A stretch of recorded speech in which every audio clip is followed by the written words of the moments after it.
What's the greatest revenge you've gotten on terrible neighbors? We had these neighbors that lived in the front house while we lived in the back house. We had a yard between us and a fence, but we had to walk through their yard to get to the street.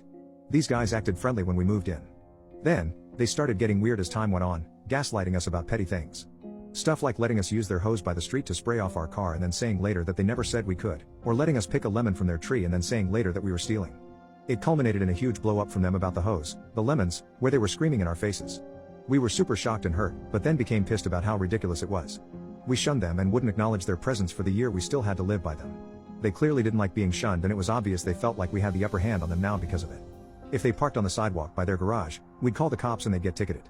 One time, we saw a leak in their kitchen and didn't tell them, and a month later they had to have the floors replaced and had to stay in a hotel for like 5 weeks. One of them was a real intense stress case, and he was the easiest to piss off. One time I heard him screaming into a pillow as I walked past their house, and I knew he was buckling under the stress. Then one day we found out they were moving away, so I found out when the exact date of their lease was up. On that day I started doing things like leaving our gate open, picking lemons in front of them, cutting plants in their former yard that I didn't like blocking the path, and using the hose to spray off my car. They saw all of this. Even though the lease was up, they still had to move stuff for a while. When I found out that the stress case guy was coming back one last time to get their last boxes, I picked a bunch of lemons and placed them all along the fence, and I sat on my steps in view of him with my gate open and drank beers and smiled at him. He went kind of crazy. He got on the phone with someone and started flailing his arms and grabbed a lemon and threw it towards me and got in his car and drove off rapidly.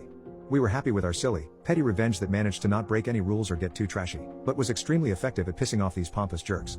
I later found out that the stress case guy died of a heart attack not long after all of this.